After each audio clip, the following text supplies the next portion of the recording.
Now आज हम discuss करेंगे linear equations of second order. Linear equations of second order. Now differential equation of the form y2 plus p y1 plus q y is equal to r, where p q and r are the functions of x। तो ये जो differential equation है, जो इस form की differential equation होगी, उसको हम बोलेंगे linear equation, linear differential equation of second order. और इन पर्टिकुलर अगर p की वैल्यू 0 आ जाए देन इक्वेशन हमारी कन्वर्ट हो जाएगी y2 plus Q Y is equal to r में, और इस फॉर्म को हम बोलते हैं नॉर्मल फॉर्म। क्या है? Normal form. अब इस चैप्टर में हम डिस्कस करेंगे linear equations of second order को सॉल्व करने के मेथड। 3 मेथड डिस्कस करेंगे। एक, सबसे पहले तो by changing the dependent variable. Dependent variable यहां पे क्या है? y। तो सबसे पहले जो टेक्निक होगी वो डिपेंडेंट वेरिएबल को चेंज करके इसको सॉल्व करेंगे। उसके बाद सॉल्व करेंगे by changing the independent variable. And जो थर्ड हमारे पास टेक्निक हम यूज करेंगे that will be the method of variation of parameter. Now सबसे पहले अगर बात करें by changing the dependent variable की, तो इक्वेशन हमें सेकेंड ऑर्डर की गिवन है। तो डिपेंडेंट वेरिएबल यहां पे क्या है? y की वैल्यू, जो सोल्यूशन है हमारा, y की वैल्यू हमने फाइंड करनी है। y की वैल्यू कहां से आएगी? Is equal to u into V. तो अब u की वैल्यू तो हमारे पास डायरेक्टली आ जाएगी e to the power -1/2 integral of p dx। लेकिन जो v की वैल्यू आएगी वो इस नॉर्मल फॉर्म को सॉल्व करने के बाद आएगी। अब नॉर्मल फॉर्म को कैसे सॉल्व करना है? यहां पे v तो इसका सोल्यूशन होगा, लेकिन x और y क्या है? x की वैल्यू, अब जो गिवन इक्वेशन है वहां से हमारे पास p q r की वैल्यू आएगी। अब ये वाली वैल्यू यहां पे सब्स्टिट्यूट करेंगे, x की वैल्यू हमारे पास आ जाएगी q minus 1/2 dp over dx minus p square over 4, और y की वैल्यू हमारे पास आ जाएगी r into integral of e to the power 1/2 into integral of p dx। अब x और y की वैल्यू जो यहां से आएगी वो यहां पे सब्स्टिट्यूट कर देंगे, फिर उसके बाद इसको सॉल्व करेंगे, v की वैल्यू फाइंड करेंगे। तो v की वैल्यू आ जाएगी यहां पे, यहां से हमारे पास u की वैल्यू आ गई। अब इन दोनों को मल्टीप्लाई करेंगे, हमारे पास क्या आ जाएगा? इस डिफरेंशियल इक्वेशन का सॉल्यूशन। तो ये तो थी हमारे पास टेक्निक इस इक्वेशन को सॉल्व करने की by changing the dependent variable. और सेकंड टेक्निक है by change of independent variable. Equation हमें गिवन है, तो यहां पे क्या करेंगे? z की वैल्यू सबसे पहले लिखेंगे, z को पुट करेंगे integral of e to the power minus p integral of p dx। इसका इंटीग्रल करेंगे with respect to x if it is easily evaluated.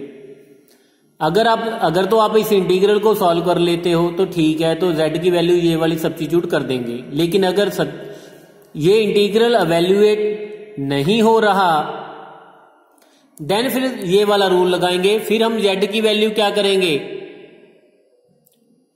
z की वैल्यू इस सोल्यूशन से लेट करेंगे which is given by dz over dx whole square is equal to C Q. और c क्या होगा? आपने एक सूटेबल कांस्टेंट अपनी ओर से कंसीडर करना है। मींस ये भी इजी काम नहीं है। ओके, अगर तो वैल्यूएट हो रहा है तो ठीक है z, अगर नहीं हो रहा तो आप इसको सॉल्व करोगे। फिर जो z आएगा, z की वैल्यू अब आ गई आपके पास, या तो इस मेथड से या इस वाले मेथड से। तो फिर तो इसका सॉल्यूशन कैसे करेंगे? That can be find from the solution of y2 plus q1y is equal to R1। Q1 की वैल्यू कहां से आएगी? Q1 की वैल्यू होगी Q over dz over dx whole square और R1 की वैल्यू होगी R over dz over dx whole square. अब Q1 और R1 की वैल्यू यहां पे सब्स्टिट्यूट करेंगे नॉर्मल फॉर्म में, तो इसको सॉल्व करने के बाद हमारे पास क्या आएगी? y की वैल्यू।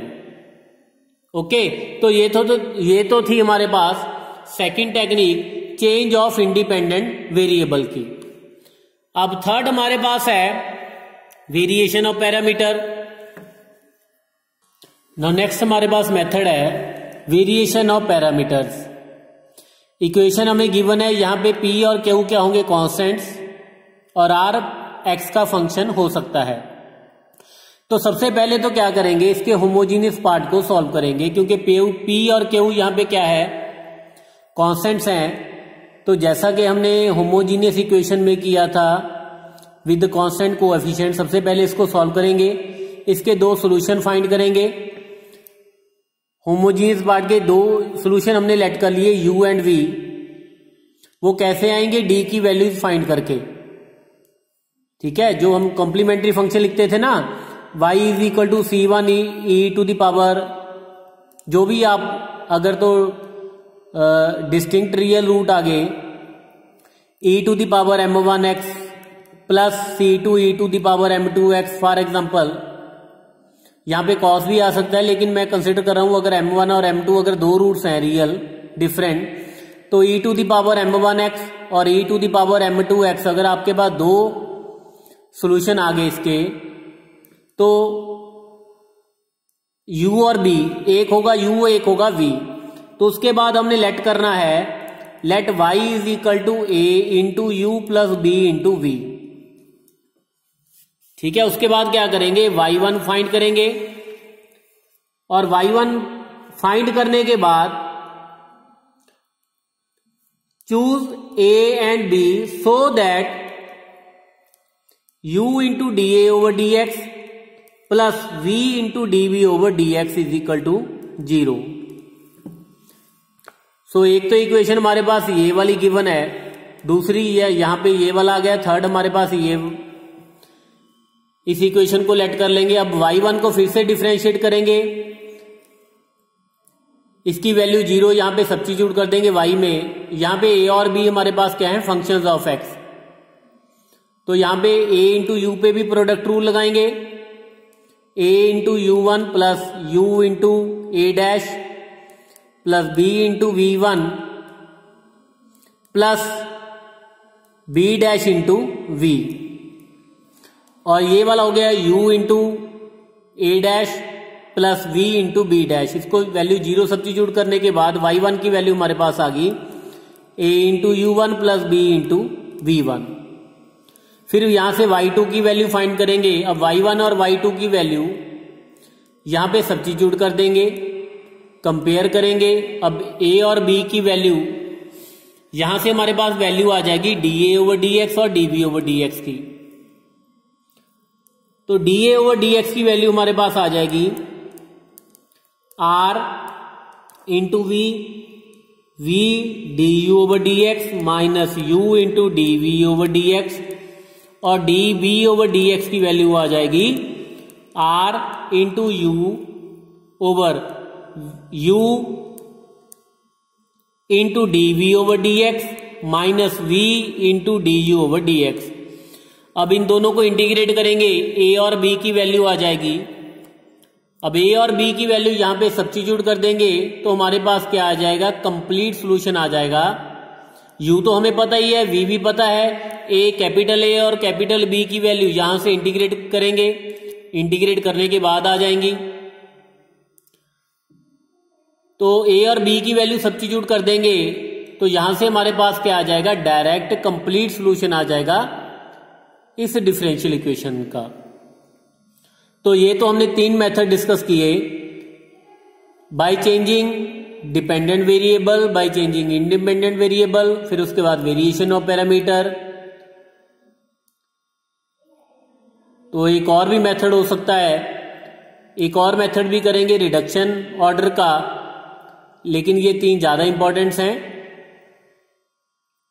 तो अब बाकी तो आपको जब क्वेश्चन करोगे तो ये मेथड ज्यादा क्लियर होंगे।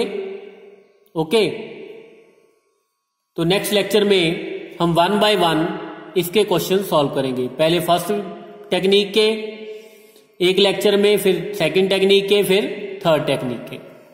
ओके।